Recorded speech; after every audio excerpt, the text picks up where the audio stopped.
Hello. We are continuing with Genesis 48, Manasseh and Ephraim. Sometime later, Joseph was told, "Your father is ill." So he took Manasseh and Ephraim with him. And Joseph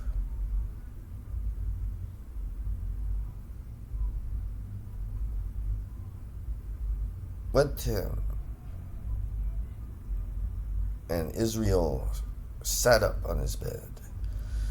That's Jacob. Jacob said to Joseph, "God Almighty appeared to me at Luz, and he blessed me, and he said to me, I am going to make you fruitful and increase your numbers. I will make you a community of peoples, and I will give this land as an everlasting possession to your descendants after you. Your 2 sons, born to you in Egypt, before I came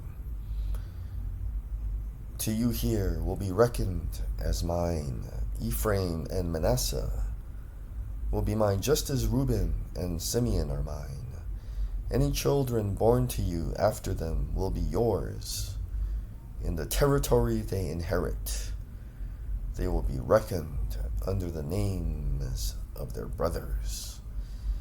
As I was returning from Paddan, Rachel, your mother, died while we were still on the way, a little distance from Ephrath. So I buried her there beside the road to Ephrath. Ephrath is Bethlehem. When Israel or Jacob saw the sons of Joseph, "Who are these?" "They are my sons." Then Israel said, "Bring them to me so I may bless them." Now Israel's eyes were failing because of his old age. He could hardly see. So Joseph brought his sons close to him, to Jacob or Israel, and his father, Jacob, kissed them and hugged them. Israel said to Joseph, "I never expected to see your face again, and now God has allowed me to see your children too." Then Joseph removed them from Israel's knees. So they were like hugging. Joseph's kids were hugging Israel's knees, and he bowed down to the ground. And Joseph took both of them, Ephraim on his right, toward Israel's left hand, and Manasseh on his left toward Israel's right hand, and brought them close to him. But Israel reached out his right hand and put it on Ephraim's head, though he was younger. And crossing his arms, he put his left hand on Manasseh's head, even though Manasseh was the firstborn. Then he blessed Joseph and said, "May the God before whom my fathers, Abraham and Isaac, walked faithfully, the God who has been my shepherd all my life to this day, the holy angel, the Kadosh Malachim, who has delivered me from all harm, may he bless these, Ephraim and Manasseh. May they be called by my name and the names of my fathers, Abraham and Isaac, and may they increase greatly on the earth." When Joseph saw his father placing his right hand on Ephraim's head, he was displeased. So he took hold of his father's hand to move it to Manasseh's head. Joseph said, "No, father, this one is the firstborn. Put your right hand on his head." But his father refused and said, I know, my son, I know. He too will become a people, and he too will become great. Nevertheless, his younger brother will be greater than he, and his descendants will become a group of nations. He blessed them that day and said, in your name, let's take a look at the note. The Hebrew is singular. In your name will Israel pronounce this blessing. May God make you like Ephraim and Manasseh.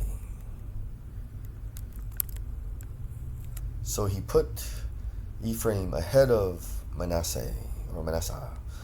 Then Israel said to Joseph, I am about to die, but God will be with you and take you back to the land of your fathers.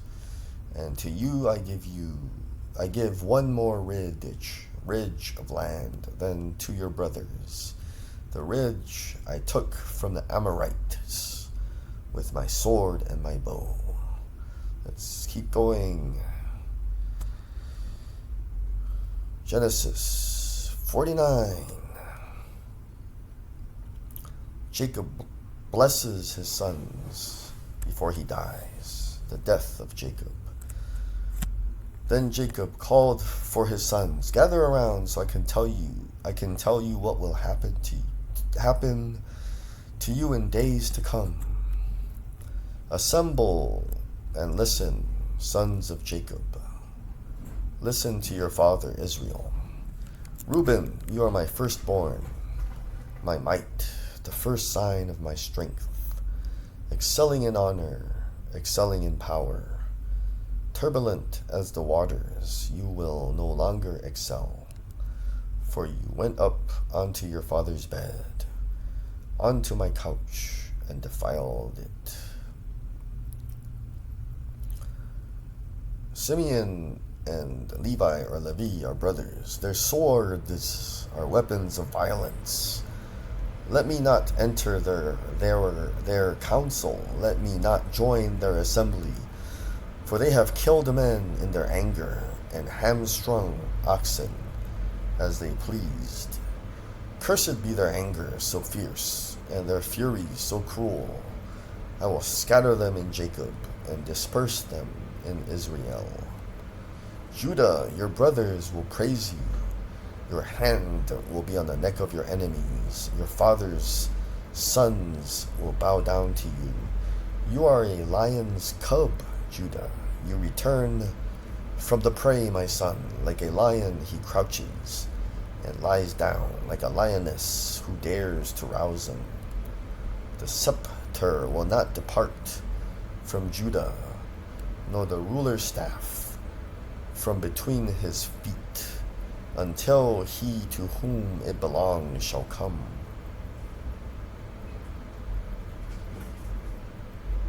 And the obedience of the nations shall be his. That sounds like Jesus Christ. He will tether his donkey to a vine, his colt, colt, it's like a young horse, to the choicest branch. He will wash his garments in wine, his robes in the blood of grapes. His eyes will be darker than wine, his teeth whiter than milk. Zebulun will live by the seashore and become a haven for ships. His border will extend toward Sidon. Issachar is a raw-boned donkey, lying down among the sheep pens. When he sees how good is his resting place, and how pleasant is his land, he will bend his shoulder to the burden and submit to forced labor. Dan will provide justice for his people as one of the tribes of Israel. Dan will be a snake by the roadside, a viper along the path that bites the horse's heels so that its rider tumbles backwards. I look for your deliverance, Lord.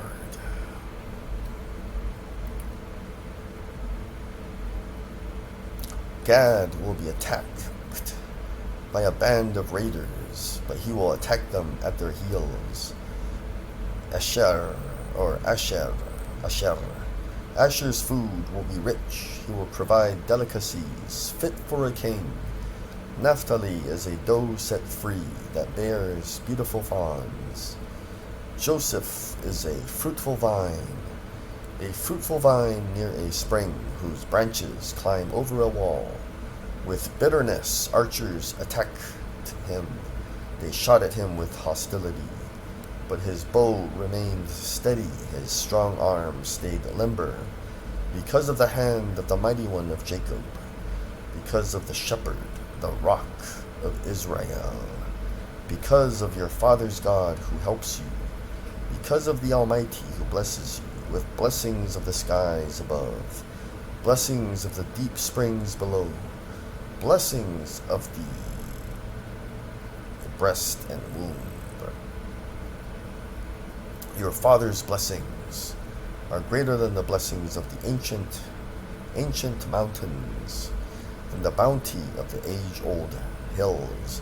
Let all these rest on the head of Joseph, on the brow of the prince among his brothers. Benjamin is a ravenous wolf. In the morning he devours the prey. In the evening he divides the plunder. All these are the 12 tribes of Israel. And this is what their father said to them when he blessed them, giving each the blessing appropriate to him. So all of those are blessings. They may sound negative or, what does it mean?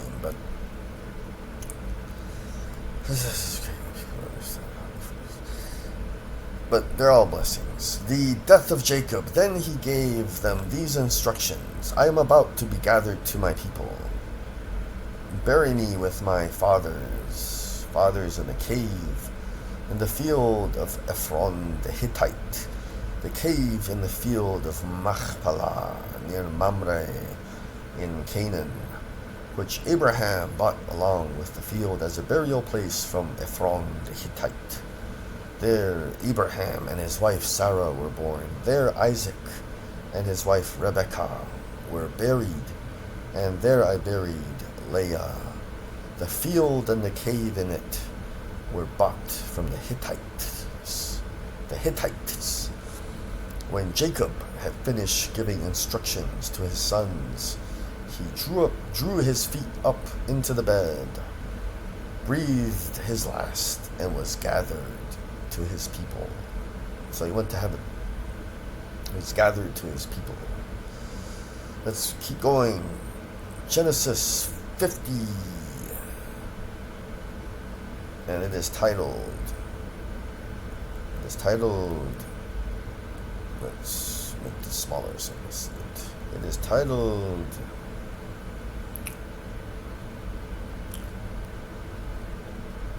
make it bigger. It is titled, okay, wonderful. My internet. Joseph. There is no title. There's Joseph reassures his brothers, and the beginning of Genesis 50. There's no title. And then there's Joseph reassures his brothers, and the death of Joseph. Joseph threw himself on his father and wept, and so his father's dead body, and wept over him and kissed him. Then Joseph directed, this is Genesis 50, directed the physicians to embalm his father, taking 40 days. And Egyptians mourned for Jacob for 70 days. When the days have passed, Joseph said to Pharaoh and his court, if I have found favor in your eyes, speak to Pharaoh for me. My father made me swear an oath. He said, I am about to die. Bury me in the tomb in Canaan. Now let me go up and bury my father, then I will return. Pharaoh said, Go up and bury your father, as he made you swear to do. So Joseph left to bury his father. All Pharaoh's officials accompanied him, besides all the members of Joseph's household and his brothers and those belonging to his father's household. Only the children,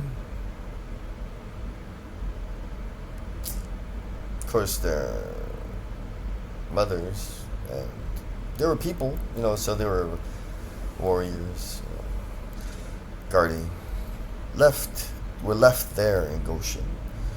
So they stayed in Goshen. Remember, it's far.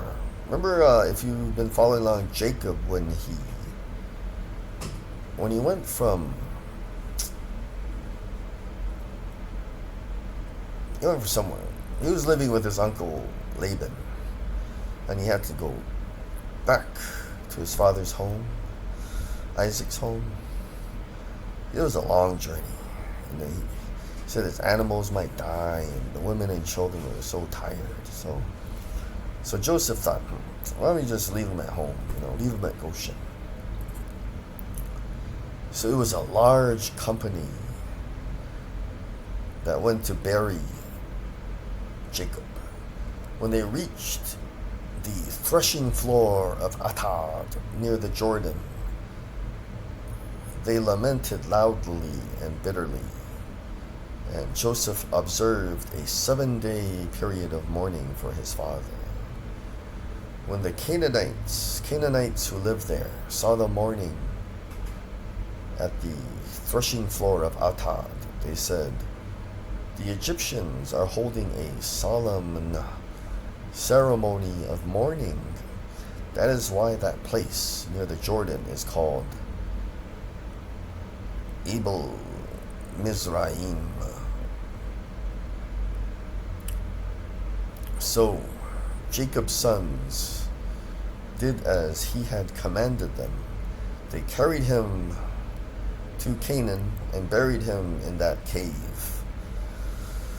And that cave was bought by Abraham from Ephraim the Hittite. So Joseph returned to Egypt with his brothers and everyone else after they had buried their father, Joseph's father, Jacob. Joseph reassures his brothers. When Joseph's brothers saw that their father was dead, what if Joseph holds a grudge against us and pays us back for all the wrongs we did him? So they sent word to Joseph, saying, your father left these instructions before he died. Ask Joseph. There's a note to Joseph. I ask you to forgive your brothers the sins and the wrongs they committed to you. Please forgive the sins of the servants of the God of your father. His brothers then came and threw themselves down before him. We are your slaves, they said. We owe you. But Joseph said, do not be afraid. Am I in the place of God? You intended to harm me, but God intended it for good, to accomplish what is now being done, the saving of many lives. So then, don't be afraid. I will provide for you and your children. And he reassured them and spoke kindly to them.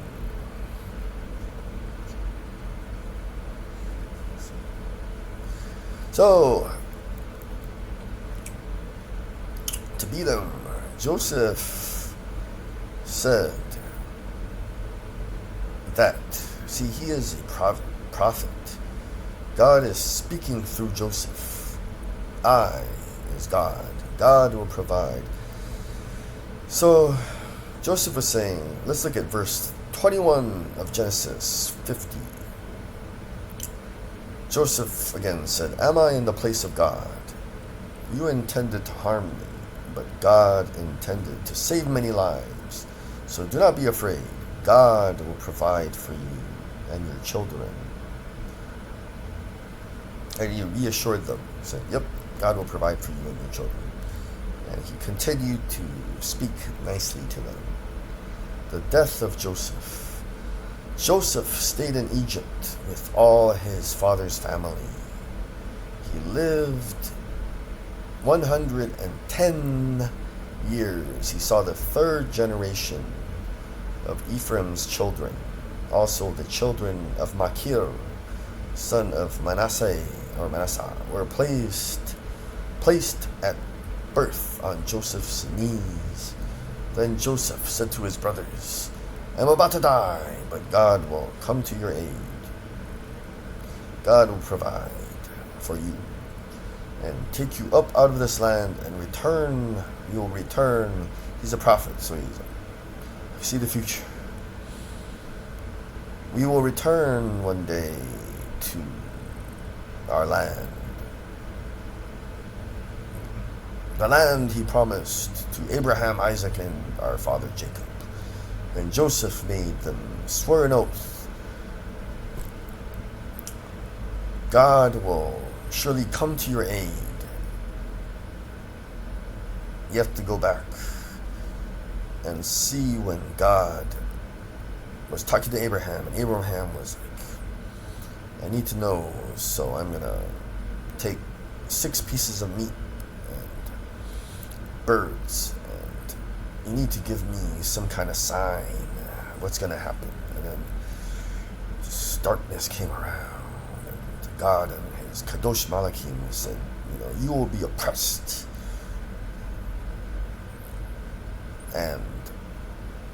but I will deliver your descendants, and you will come out of the land with great possessions." So that's what he's referring to here. Surely God will come to your aid.